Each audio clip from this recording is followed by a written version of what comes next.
Здравствуйте, на канале Новый век. Время информационного выпуска новостей. В студии Юлия Шмидт. Анонс событий.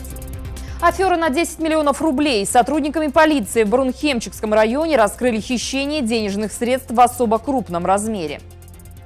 Признание за работу. Журналисты получили заветные награды в конкурсе «Агальматолитовое перо-2016». Юная певица из Тувы Айкыз Кыргыз прошла слепые прослушивания в шоу «Голос дети» и попала к Диме Билану.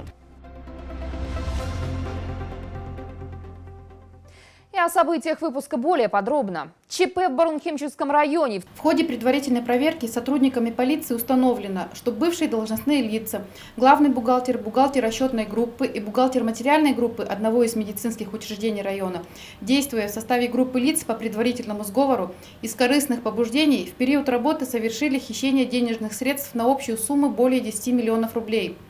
Преступление было совершено путем необоснованного завышения заработной платы и предоставления для оплаты подложных реестров на зачисление заработной платы. По данному факту следователям Следственного управления МВД по Республике Тува возбуждено уголовное дело по статье «Мошенничество». В настоящее время бывший главный бухгалтер по решению суда находится под домашним арестом. В отношении остальных подозреваемых вынесено решение об избрании им меры пресечения в виде подписки о невыезде и надлежащем поведении. Предварительное следствие продолжается. В случае, если вина в суде будет доказана, злоумышленникам может грозить до 10 лет лишения свободы. Агальматолитовые перья нашли своих обладателей. В Туве вручили награды победителям в конкурсе журналистского мастерства. В этом году агальматолитовое перо прошло в 15-й раз. Конкурс вышел за рамки республиканского и стал уже межрегиональным. На суд жюри было представлено 70 работ на русском и тувинском языках. Впервые их оценивало 2 специальных жюри. Кто получил заветные награды, узнавала моя коллега Анастасия Маслова. Этого дня журналисты Тувы всегда ждут с нетерпением. Конкурс «Агальматолитовое перо» единственный профессиональный в республике. И с каждым годом его престиж растет. Количество работ, отправленных на конкурс в этом году, выросло почти вдвое. Определить победителей, по словам жюри, было не так-то просто. Сложно оценивать, но помогало то, что мы работали не вместе, а каждый оценивал индивидуально работу участников, выставляли оценки, и потом уже эти оценки суммировались. Между нами не было споров, но я считаю, что по количеству баллов, выставленных за работы, жюри были единогласными. Кроме того, в этом году впервые работа на тувинском языке оценивало отдельное жюри. Это было сделано специально. Управление Союза журналистов Республики Тува приняло к вниманию обращение всех членов Союза журналистов, которые работают в изданиях на тувинском языке. Дело в том, что несколько лет назад работы на тувинском языке переводились. При переводе очень часто вот эта изюминка, вся душа, которую вкладывал, собственно, автор, терялась. В этом году расширилась и география конкурса. Свои работы отправляли коллеги, в том числе из Красноярского края. Они одержали победу. Второе место в специальной номинации «Гостеприимная Тува» получили журналисты Ольга Максюшина и Татьяна Вишневская. Мы приезжаем в Туву с 2006 года. Каждый год снимаем. Снимаем не только Устухуре, а вообще про Туву. В этом году просто я снимала очень много, я фотографировала. То есть это уже не как тележурналист, а как фотограф. Как всегда, я фотографирую для себя. И тут нафотографировала на Устухуре всего, что только можно. И все сказали, давай, давай. Ну, в общем, вот. То есть у меня не было целенаправленной съемки для участия. Я снимала для себя. Отметили на конкурсе и нашу компанию. Главный редактор радиостанции «Голос Азии» Ольга Возовикова получила диплом за передачу «Тува» в годы Великой Отечественной подвиг Михаила Бухтуева. Работа была проделана колоссальная. То есть бывало, что мы оставались за полночь для того, чтобы почистить каждую шероховатость, выправить каждый голос. Много работали именно над озвучиванием каждой партии, потому что сама программа выполнена в форме радиоспектаклей. Когда мы сложили это все, вот каждый пазл этой программы, мы поняли, что не зря все-таки и за полночь работали, не зря все это было, потому что работа получилась очень эмоционально. Кроме того, радио «Голос Азии» получило грант главы республики в размере 150 тысяч рублей на реализацию проекта «Тувинская народная республика. Все для общей победы». Абсолютными победителями в конкурсе «Агальматолитовое перо-2016» стали Дарья Хомушку за телепрограмму на тувинском языке «Пришел праздник Шага» и на русском языке «Время жить», Кармела и Давид «Стрела любви», а также Галина Маспыко. За опубликованный в газете «Центр Азии» блестящий мемуарный очерк «А небо все равно синее», о журналистской судьбе, непреодолении всех жизненных невзгод. Человек огромной силы духа и преданности профессии. ветеран газет «Шин» Тыванын Анаяктар, член Союза журналистов с 2001 года. Второе место разделили Александр Мангуш и Мерген Намдара. На третьем месте Константин Куцевалов. На тувинском языке второе место получила работа Альберта Алденола, а третье место завоевала работа Саяны Намай. Диплом за работу на тувинском языке получила Надежда Иргеп. Специальная номинация «Укрепление гражданского единства и гармонизации межнациональных отношений». Первое место взяла работа Лидии Иргит, второе место у Галины Черкашиной. Дипломы получили Юлия Манчинол, Виталий Кузнецов, Хинчикара Мангуш и Чинчи Кулар. В спецноминации «Гостеприимная Тува» первое место получил Алден Матюлюш, диплом у Роланда Казачакова и Азияна Чадамба. Кроме того, на церемонии награждения серебряную медаль Всероссийского конкурса «Патриот России» получил член правления Союза журналистов Тувы Надежда Антуфьева, а лучшего фотомастера Тувы Владимира Цивиных наградили медалью за заслуги перед городом Кызылом.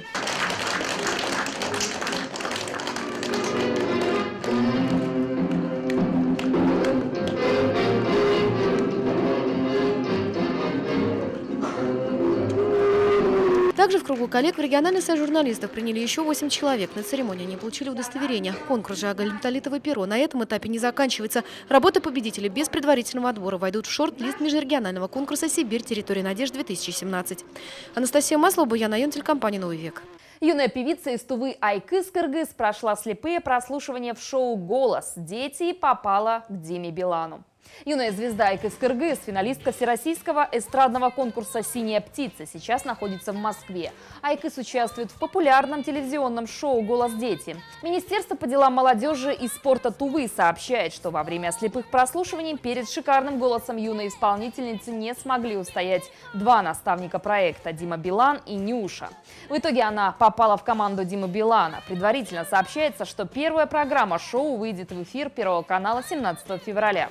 Однако на сайте «Голос дети» пока нет официальной информации о дате выхода в эфир. Напомним, об ее участии в музыкальном проекте стало известно в конце 2016 года.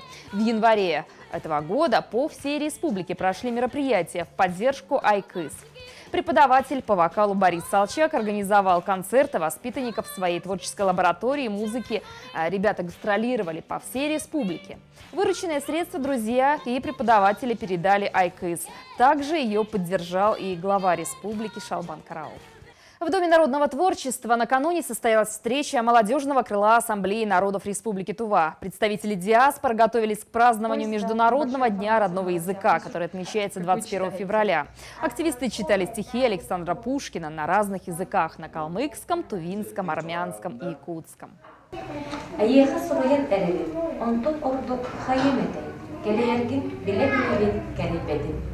Благодаря переводу широкие круги разных национальностей на родном языке читают бессмертные творения Пушкина, Гоголя, Некрасова, Толстого, Горького, Маяковского, Байрона и многих других писателей разных народов.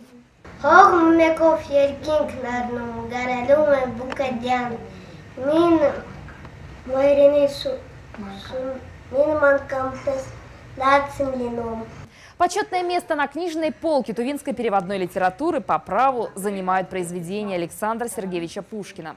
Творения Пушкина на тувинском языке выпущены отдельными изданиями тиражом 41 тысячу экземпляров, что превышает общий тираж его произведений, переведенных в течение 62 лет. Стоит сказать, первые стихотворения Пушкина появились на тувинском языке в 1937 году, когда общественность Тувы вместе со всем прогрессивным человечеством широко отмечала столетия со дня трагической гибели великого поэта. Тогда были напечатаны 4 его стихотворения: «Я памятник себе воздвиг нерукотворный», «Во глубине сибирских руд», «К Чаадаеву», «Вакхическая песня». И в продолжении темы в Монголии со сказками Пушкина. С 7 по 9 февраля Тувинский государственный театр кукол представит монгольским ребятишкам спектакль «Сказки нянюшки о золотом петушке». Впервые коллектив театра отправляется на заграничные гастроли. Тувинские артисты будут выступать в театре Айрат в городе Улангоме. В Монголию тувинские кукольники выезжают по приглашению принимающей стороны. Спектакль по мотивам произведений Пушкина был выбран самими улангомцами. Сказки русского классика знакомы и монгольской детворе. Этот же спектакль артисты театра кукол покажут по пути детям приграничного села Хандагайты. 2017 год начался со значимых для театра кукол событий. 23 января руководитель театра Саян Мангуш принял участие в очередном общем отчетном собрании членов гильдии театральных менеджеров, которое прошло в Центре культуры, искусства и досуга имени Аркадия Райкина в Москве. Участники обсудили ход реализации проектов «Театральный разъезд», «Электронная театральная биржа», «Электронная карта обменных гастролей». Во время этой рабочей командировки удалось решить многие важные для театра вопросы. В ходе переговоров с ректором Российского государственного института сценических искусств Александром Чепуровым достигнута договоренность о выделении 10 целевых мест для обучения будущих артистов-кукольников из Тувы, рассказал Саян Мангуш. Сейчас мы прервемся на рекламу, после чего продолжим наш эфир. Не переключайтесь.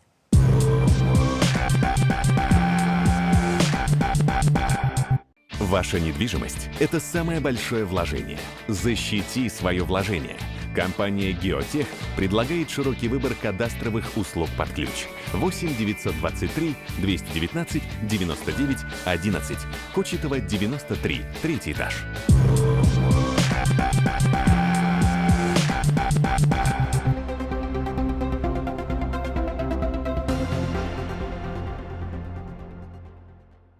Театр юного зрителя готовится к празднованию Шага.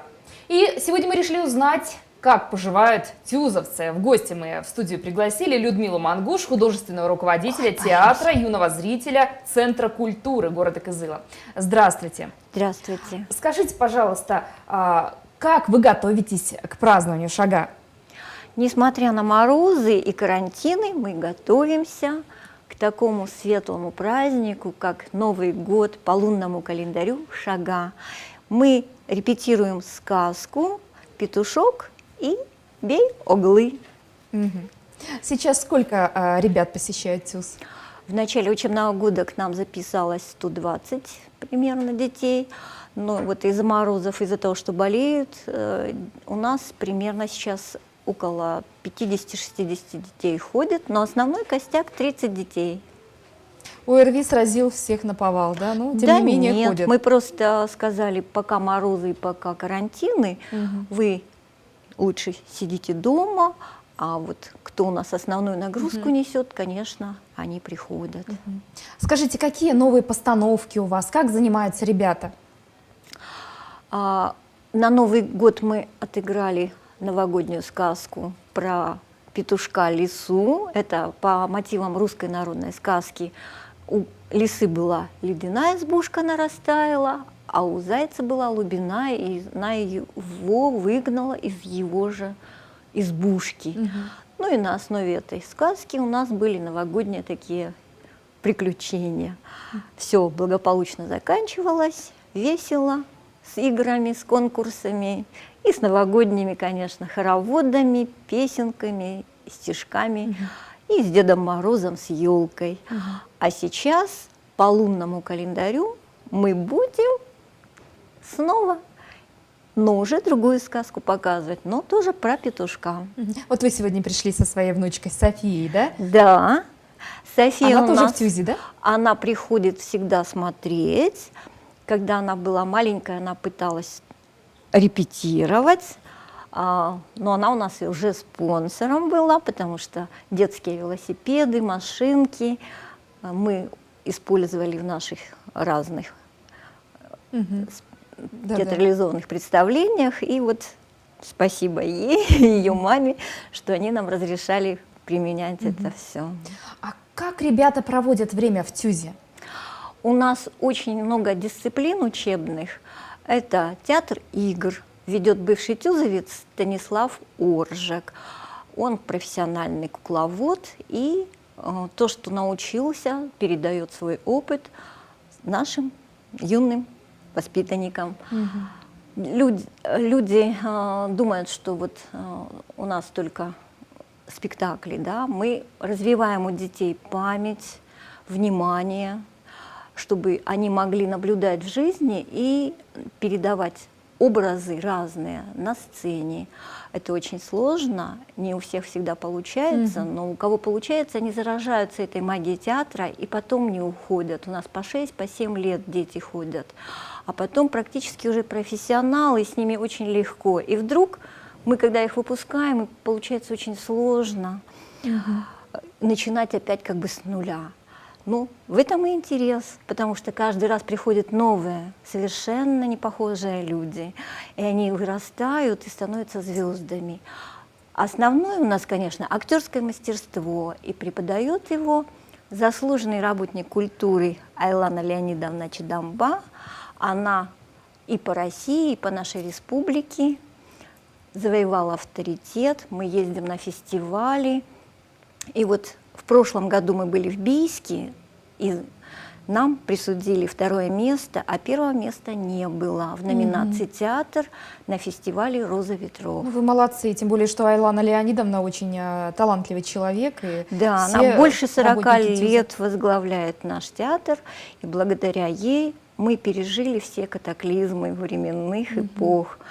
И коммунистическая была партия, и сейчас многопартийная, но мы привлекаем все равно детей к творчеству. Жил, жив и будет жить.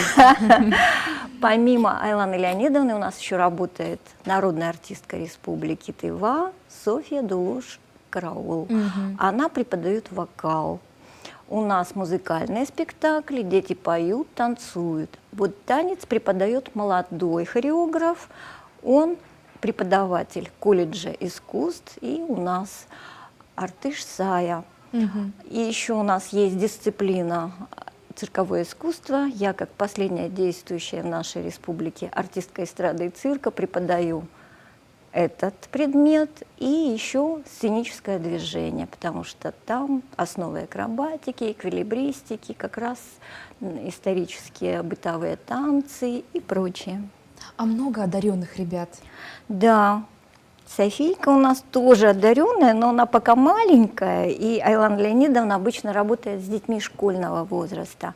В прошлом году учебном у нас был опыт, детский сад мы взяли старшие группы, и сейчас они первоклашки. А какая у вас возрастная категория? Ну, обычно берут детей, которые умеют читать, писать, потому что роли они должны писать. Как удается? Вот первый раз мы взяли детсадовских, там бабушка помогала, конечно, осваивать. Он поющий был мальчик и пришел уже с готовым репертуаром, это НРЛ. Он такого нам солдата на 8 марта, на 23 февраля выдавал, прямо вообще здорово. А сейчас он у нас играет уже роли, не только концертные номера выдает, но уже и в роли. И вот Софийка и ее подружка есть, Братилова Даша, она тоже в 1 класс пошла. Вот она у нас прямо такая была в Бийске, лунным зайчиком, все восторгались ею, прямо кричали «Браво, браво!». И у Айланы Леонидовны спрашивали, как вы добиваетесь, что у вас дети прямо ведут себя совершенно естественно на сцене, вот такие малыши. А они вот тем, что они чувствуют это все и выдают то, что они чувствуют, эмоции, свои переживания. И вот эта непосредственность детская, она так подкупает, и все зрители прямо там, прямо вот приходили и восторгались, и за кулисы приходили, и восхищение свое выражали. Вот такие малыши, они и выдают потом такие нам чудеса. Молодцы. А вот как часто вы радуете себя поездками? Вы знаете, это таким бременем ложится на плечи родителей, и родители, конечно, понимают, что это надо. Они помогают, стараются своим детям. А какие сейчас планы на будущее? Мы надеемся, что нам помогут, и мы съездим на 16-е Дельфийские игры, которые состоятся в апреле этого года в городе Екатеринбурге. Ну, все упирается в финансы там. Я надеюсь, что у нас все получится. Ну, вам, в общем-то, нужны спонсоры для того, чтобы путешествовать. Хорошо, что это середина между югом говорю, Европой и Азией. Это Урал, и надеемся, что у нас получится. А в чем-то сейчас вот театр нуждается? Но у нас нет своего помещения, мы находимся на первом этаже в Доме народного творчества, а это, получается, республиканская собственность, а у города своего помещения для детского театра нет. Но мы надеемся, что в будущем оно появится. Но тем не менее дети творят, показывают такие замечательные, благодаря вам, спектакли. Мы надеемся, что, несмотря на все трудности, мы будем дальше помогать творчеству детскому развиваться. А что сами ребята говорят о ТЮЗе? Вот приходили в Новый год выпускники этого года, они сразу, вот у них душа бежать к нам в ТЮЗ, не домой, первым делом к нам в ТЮЗ. И мы, когда приглашаем, у нас был конкурс для пап, мам, бабушек, дедушек, и они за пап, мам, дедушек выходили, этот конкурс от души проводили, и мы им так благодарны были за то, что они нас не забывают, за то, что они поддерживают, хотя они не папа, не мамы, а просто взрослые уже, а душой они в детстве. Но они, наверное, скорее всего, большинство ребят уже определились, я думаю, с будущей профессией, может быть, даже театральные какие-то. Нет, в том-то и дело, они еще в поиске, у них возраст такой. Они пробуют себя там. Но хотят быть актерами, хотят работать в театре. Нет, пока не они не определились. Не определились, думают да, еще. Да? Они в поиске. И я думаю, что это прекрасный возраст, когда они могут все попробовать. Ну, замечательно, что у нас много, достаточно много таких одаренных детей. Да. И, наверное, заслуга. Как у нас и Айлана родителей, Леонидовна говорит, до 7 лет это ангелы. А после 7 мы уже из них что-то можем творить. И они рады. Ну, хочется пожелать вам удачи ТЮЗу. Процветайте, путешествуйте. Очень хорошее пожелание. Мы очень надеемся, что ваши пожелания сбудутся, как и наши мечты. Я благодарю вас за беседу. Спасибо вам. Мы продолжаем наш выпуск новостей.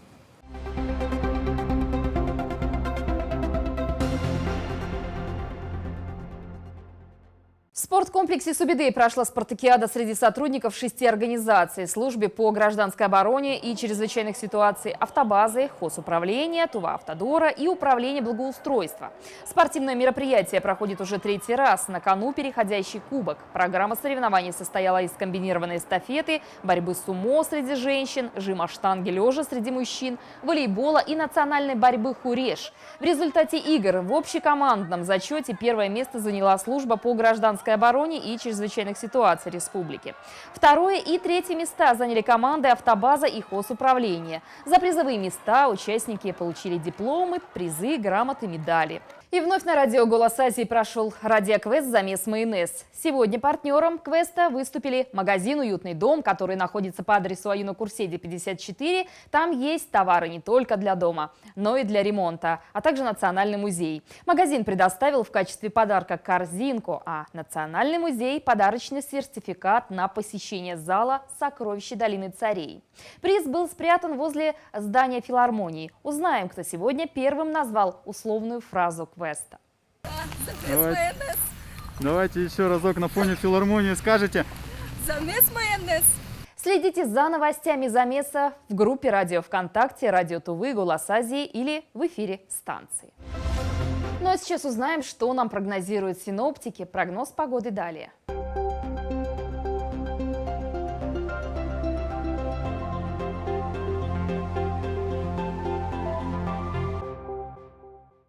Здравствуйте! В эфире прогноз погоды. И я ведущая Ксения Перумова. Партнер программы у нас сегодня магазин «Медтехника», который предлагает широкий ассортимент солевых ламп, благотворно влияющих на здоровье. Они укрепляют иммунитет, повышают жизненный тонус и придают особое очарование любому интерьеру. Приходите на Калинина 3/3 и сами все увидите. Магазин «Медтехника». У нас вы найдете все, что поможет поддержать ваше здоровье в домашних условиях. Массажеры, ингаляторы, кварц, солевые лампы, лампы Чижевского. Также в наличии медицинская одежда и аксессуары. Халаты, перчатки, шапочки, маски, чехлы на фонендоскопы и многое другое. Калинина 3/3. Магазин «Медтехника». Будьте Будьте здоровы! Ну а теперь о погоде на 7 февраля. Утром стоит утеплиться, выходя из дома, так как на градуснике ожидается минус 30 градусов мороза. Днем будет светить солнышко, за окном минус 22 градуса. Ну а вечером вновь похолодает до минус 25 градусов ниже нуля. Влажность воздуха 72%, атмосферное давление 720 миллиметров ртутного столба. Ее магнитное поле спокойное. На этом все. Приятного вечера. Берегите себя.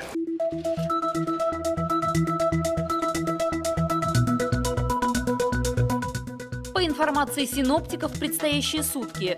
В Туране пасмурная погода без осадков. Температура воздуха утром минус 25-28 градусов мороза. В Арадане пасмурно от 20 до 25 мороза. На Полке ясная погода, температура воздуха минус 13-15 градусов. В Танзыбее без осадков. Температура воздуха от 13 до 15 градусов мороза. По всей трассе проводится очистка дорожного полотна, проезд удовлетворительный.